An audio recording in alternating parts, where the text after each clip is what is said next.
Olá, amigos da TVC, estamos abrindo mais um Câmera 13, uma resenha dos principais acontecimentos de Belo Horizonte, de Minas, do Brasil e do mundo, com notícias comentadas hoje pelos professores José Luiz Quadros de Magalhães e Tatiana Ribeiro.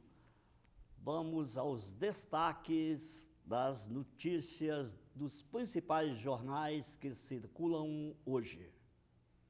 Revista Isto É, precisamos unir o Brasil, não existem dois Brasis. Folha de São Paulo, reeleito até 2010, Lula diz que vai priorizar diálogo com a oposição e a reforma política. Jornal do Brasil, os pobres terão preferência, afirma Lula. Jornal O Tempo, brasileiros dão mais 4 anos para Lula governar. Hoje em dia, Lula é reeleito com 58 milhões de votos.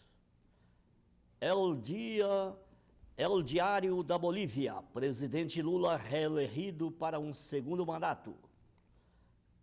Clarim da Argentina, Lula ganha por mais de 21 pontos e governará Brasil outros 4 anos.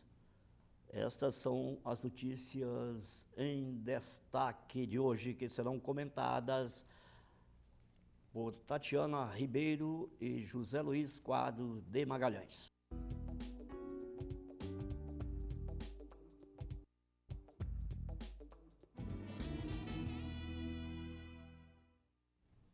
Não poderia começar o programa de hoje sem cumprimentar a nossa colaboradora e comentarista, a professora Tatiana Ribeiro, que aniversaria hoje. Parabéns, Tatiana.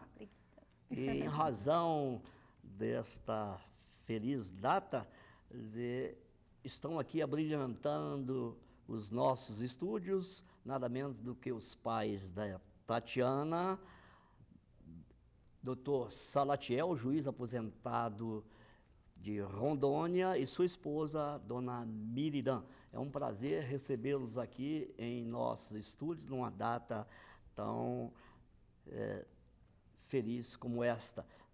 Muito embora seja o dia das bruxas, né, Tatiana? Mas dizem que eu sou uma fada. Com certeza. Uma bruxinha boa. O professor Zé Luiz também deve achar muito mais do que isso, né? Aquelas fadas que voam, com certeza. Mas as bruxas estiveram soltas ontem, mas para o lado da oposição, para o lado do PSDB e de seu candidato, o Geraldo Alckmin, que a gente ainda continua sem saber como chamá-lo. Se é Geraldo, se é Alckmin, se é Geraldo Alckmin, mas o fato é que a vitória do presidente Lula nas eleições finalizadas ontem foi uma vitória realmente não surpreendente, mas uma vitória contundente. Com certeza, né? Foram uma diferença de milhões de votos, né? O Lula ganhou em 19 estados, mais o Distrito Federal, ampliou a sua votação aqui em Minas Gerais, né? E em diversos estados, né? Ao contrário do Alckmin, que conseguiu uma proeza não muito fácil de ser conseguida, que é ter menos votos no segundo turno do que obteve no primeiro turno. Bom, qual a análise de vocês do resultado das eleições? Vamos começar pela aniversariante, pela Tatiana. Bom, esses dados que o doutor Edivaldo acabou de colocar mostram que houve talvez um erro de estratégia do PSDB no segundo turno, né, na campanha eleitoral, porque a gente viu uma perda, né, grande e alguma coisa deu errada no desempenho do candidato durante a sua campanha.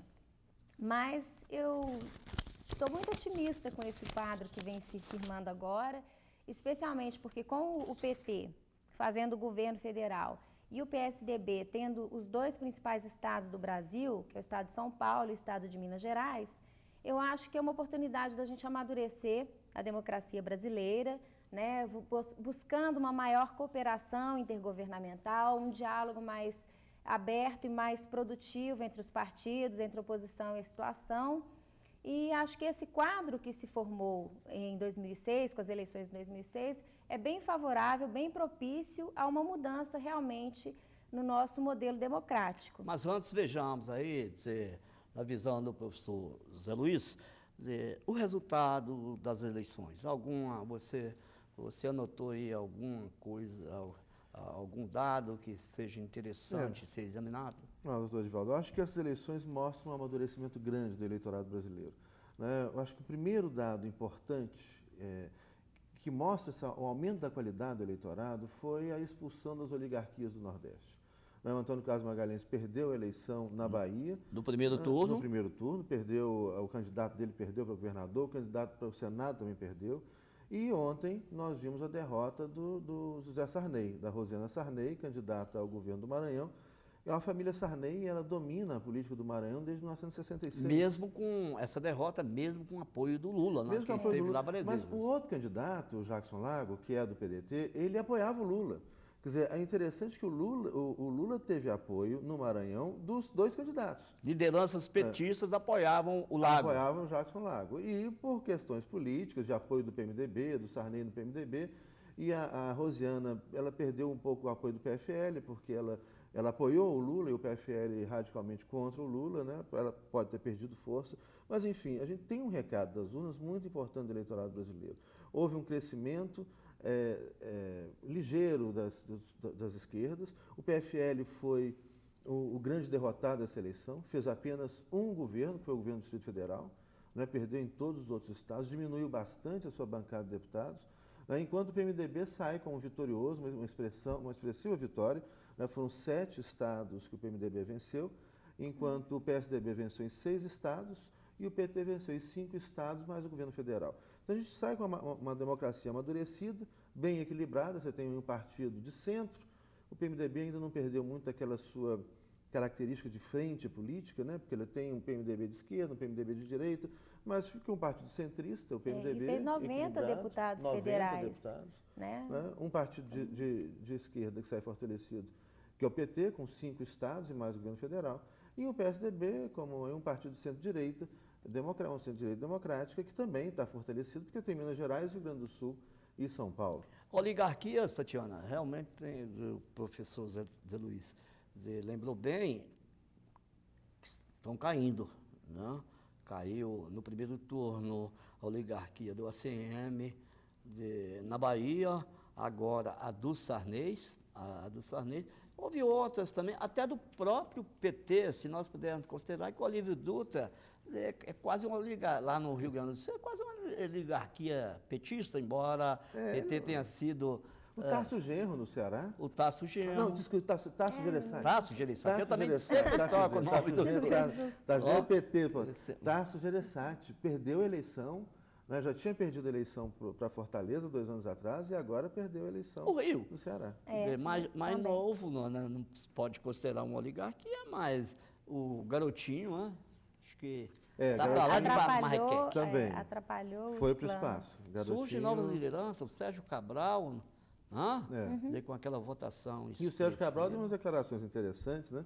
Ele falou que ele se inspira no Aécio Neves, que o modelo de governo dele no Rio de Janeiro será um governo inspirado na liderança do Aécio Neves em Minas. E ontem, não sei se vocês repararam, o Lula, no seu discurso, fez um discurso belíssimo, né, quando ele foi, enfim, fazer o primeiro discurso depois de reeleito, né, um discurso de chefe de Estado, um discurso de estadista, falando da questão do Mercosul, da necessidade de fortalecimento do Mercosul, e deu um recado para Minas Gerais. E ele falou ali, olha, o Zé de Alencar ficou em Minas Gerais, e porque Minas Gerais tem sua importância. Eu acho que aí aquela tese do Lulécio, né, Lula e Aécio para as próximas eleições, eu acho que é uma tese que vem ganhando força. Eu acho que cada vez é mais possível a gente pensar de um Aécio no PMDB com apoio do PT daqui a 4 anos. Enfim, muita água vai rolar, tem muita coisa para acontecer. Todas as revistas. Você assistiu a entrevista? A primeira entrevista do Lula, logo que ele apareceu para o público. Assisti, gostei muito da fala dele. Ele fez questão de se mostrar muito aberto ao diálogo. diz que vai receber todos os partidos, não vai fazer restrição a nenhum partido. Acho isso importante, né? E eu acredito muito, como eu disse anteriormente, estou muito otimista, porque eu acredito que a gente está criando um novo momento da nossa democracia, que é esse momento de diálogo, de composição, né? Na tentativa de criar um governo de coalizão que consiga fazer as reformas que são necessárias, né? E, ao mesmo tempo, seja capaz de impor as mudanças que a gente está esperando. Com certeza. Eu também assisti a entrevista e percebi, foi a minha primeira percepção, de que o Lula já começou a mudar a própria fala. Você sai do calor dos debates, você desce dos palanques de campanha, quando deveria estar eufórico ainda com a vitória, onde ele mais do que nunca poderia estar jogando toda a sua emoção, que é peculiar em todas as suas falas. Ontem, na sua primeira entrevista, foi aquela, ele muito baixou contido, a bola, verdade. bem calmo, bem tranquilo, abertura sim, se propõe, mas também poderia ser discurso de qualquer vitorioso. A citar nomes, né, evitou citar nomes, a não ser, depois ele se lembrou de agradecer o Zé da Alencar, né? Ele voltou a agradecer. A Marta Suplicy, eu acho que é uma figura que sai forte também dessa eleição, porque ela passou a coordenar a eleição do PT, né, esse crescimento. A Marta é uma pessoa que talvez deve integrar o ministério agora. Eu acho que o PT da Bahia, o PT de Minas também vão ter a maior participação e, sem dúvida, tirando, obviamente, a Marta, o Eduardo Suplicy, que são figuras importantes do PT de São Paulo, o PT de São Paulo vai diminuir um pouco a sua participação para o PT do Rio Grande do Sul, de Minas, da Bahia, né? Isso também é importante. E eu acho que essa equação paulista é uma equação que o PSDB vai enfrentar agora e que vai gerar uma certa crise no PSDB. O Fernando Henrique Cardoso quer o Serra como presidente daqui a 4 anos, o Serra também pretende isso, né? E o Aécio quer ser presidente. O PSDB que vai enfrentar a equação paulista nos próximos anos, o que pode diminuir um pouco, prejudicar um pouco o PSDB. Mas ainda voltando à fala, a primeira fala do Lula, depois de proclamada a sua vitória. Como sempre, o nosso ministro, presidente do Supremo e presidente do TSE, ele se antecipa, né? Ele não espera, ele não tem paciência de aguardar o resultado final. Chegou em determinado ponto, como aconteceu no primeiro turno, ele já declarou a vitória do candidato. Podia esperar mais alguns segundos, porque eu nunca vi tanta rapidez numa apuração como houve dela. Mas voltando ainda à fala do Lula, claro que foi uma proclamação onde ele demonstrou muita sinceridade, de que quer e precisa do diálogo, da composição com dirigentes de todos os partidos, né, que vai chamar todo mundo. Quem não quiser conversar, que depois explique por que não quer conversar. Isso, nesse ponto, parece que ele já é uma estratégia. E aí eu quero saber como é que fica isso. Você já começou a falar, porque o governo, a esplanada dos ministérios, é como um prédio de apartamento, não cabe todo mundo não, né? Quer dizer, alguém vai ter que sair para que outros entrem. Já se fala, o Manteiga fica ou não fica? Bom, a certeza que a gente pode dizer que pode arriscar, a Dilma Rousseff, permanência do Dulce. A Dilma Rousseff. Dilma Rousseff, com certeza. Também é um sucesso. Dilma Rousseff, quem mais? Chefe Eu aposto no Manteiga. O Manteiga continua. Pois é, o Manteiga. O Guido Manteiga. Mas o Manteiga tem gente disputando. Não, mas vamos então aos mais prováveis, aos mais certos. Já falamos, Dilma Rousseff, Luiz Dulce, não tem porquê, né? Sair.